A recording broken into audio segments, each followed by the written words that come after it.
Hey, this is Sarah. Grace. Jacob. And Hunter. And we are on the phone with Miss Kristen Luxinger, the owner of Redo You Salon, and we are just going to ask her a few questions. So, Miss Kristen, just give us a little overview introduction of Redo You. Certainly. I have been a massage therapist for 30 years in St. Tammany Parish, and I opened actually Salon Crew back in 2019, and with my daughter, Sierra, who actually owns Redo You. So our business is that we have 4 rooms. Each individual room is owned and occupied by the owner, so they set their own schedules, make their, receive all the payment, and then they just pay rent. So we're kind of set up like a co-op where we share space, but yet we can feed off of each other. And I am the only massage therapist. The other 3 are hairstylists. And so we have we wanted to create a place where everybody who comes in is family. You come as you are. You don't have to worry about saying the wrong thing or anything. Everybody is welcome, all welcome. And so I think we have created that. And so we've been together since 2019. Very awesome. When you started Salon Crew and, Redo You, was it a big challenge and project to take on, or did it come naturally since you already started a successful business previously? This was the easiest one. I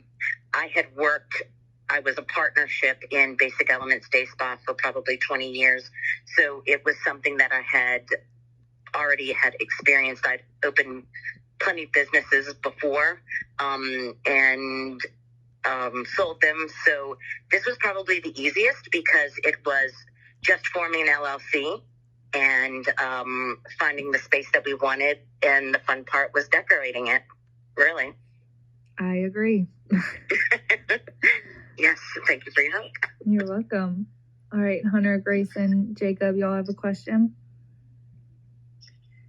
Just like, as of right now, since you said that your daughter mostly owns it, what do you do like for the business on like a day-to-day basis? Like, do you just do your massage therapy, or do you do like something for the Redo?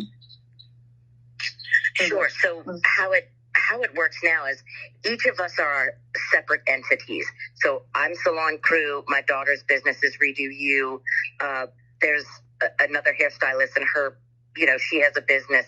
So we're all separate entities. My name is on the lease. So I am and I own Salon Crew, which coordinates the entire salon and spa. I guess it's more of a salon. Yeah. Okay.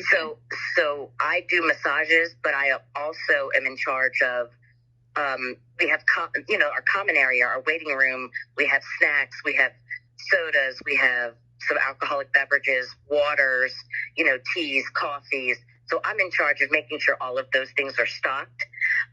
When you use the restroom, there are towels that you dry your hands with instead of like a paper towel. It's like so those need to be laundered, folded, put back. Everything needs, I clean the salon probably every day. So toilets are getting cleaned, floors, because it's a salon with hair. So that's typically what I do in between doing 5 or 6 massages a day.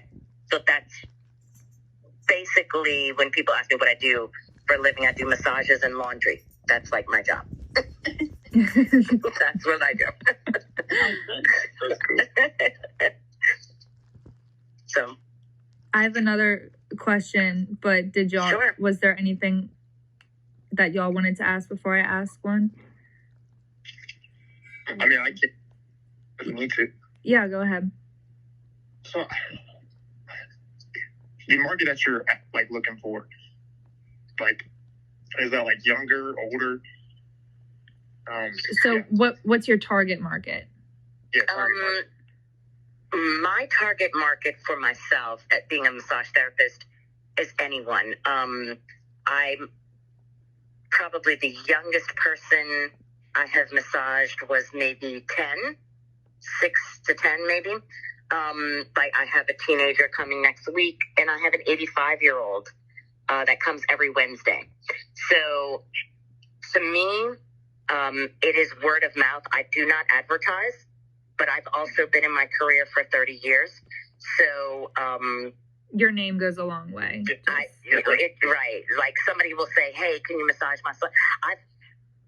Having done this for 30 years, I mean, I'm massaging people's kids. Like that, I massaged them when they were teenagers. Like at this point, it's kind of like a family affair. I typically massage whole families, you know, and oftentimes, you know, that they will divorce. And so, but I still massage everybody because in my room, what is kind of like Vegas. Whatever you need to tell me or trust me in my room stays in my room. If I write a book, it will be better than Heidi Fleiss. So. Oh, yeah. No, I don't. I know that's right. Yeah, no, I don't. I know how to keep it, you know. Yeah. Just between us. Yeah. And the older I get, the more I forget anyway, so it kind of works out great. Exactly. That's why you're my favorite person to talk to. So it's basically just a space, and each person kind of runs their own business in there. They're in charge of their own clients and scheduling. That is correct. And their licensure. So but being a massage therapist, we are underneath the Department of Health and Hospitals. So we are regulated by Department of Health and Hospitals. Mm-hmm. We also have a massage therapy board, our state board, who regulates us. But the cosmetologists have a cosmetology board. And so they're required to have certain licensure, occupational license, a salon license, and a stylist license. And I am responsible to have an occupational license, my massage therapy license, and an establishment license as well. So everybody's responsible for their own. You know, financially, they paid me rent to be there. Yeah. And that rent is all inclusive. So I do a good business model for something like this is that it behooves me, and I'm monetarily compensated for taking care of the common areas. So yes, I do make money off of my renters each month on top of me not paying rent. And then, you know, so all of my profit comes to me that I make during the day. So that's the business model that I built. And everybody's happy to be there because I don't do anything. I do everything for them in terms of cleanup, you know, stuff like that. And and maintenance. And I'm in charge of all that. I'm in charge of negotiating a new lease. I'm in charge of making sure that it's all affordable, mm-hmm. and nice, clean, etc. So, yeah. All right. Hunter, did you want to ask anything before we hang up? I did have one question. So you said that this was the easiest of your business ventures to start. What would you say is the hardest part of this one?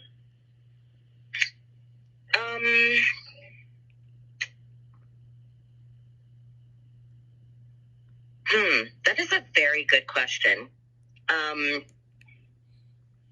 Well, I love everybody I work with. So typically in other places it was personalities, but we handpick, and we're all politically, religiously, we're all on the same page.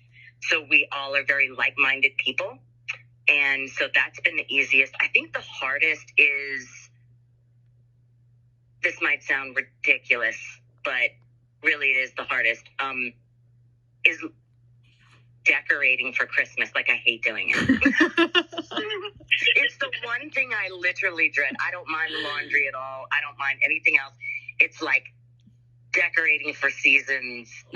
So keeping the place like appealing for the time of the year and relevant. And relevant, yes. That to me, only because I owned a retail establishment for 8 years that was large, and it was a lot of decorating. So yeah. Well, if that's the hardest part, then I'd say you're doing pretty well. I'd say so too. This sounds like the best business ever, hearing it like this. It really is. And because I love what I do every day, like, that's easy.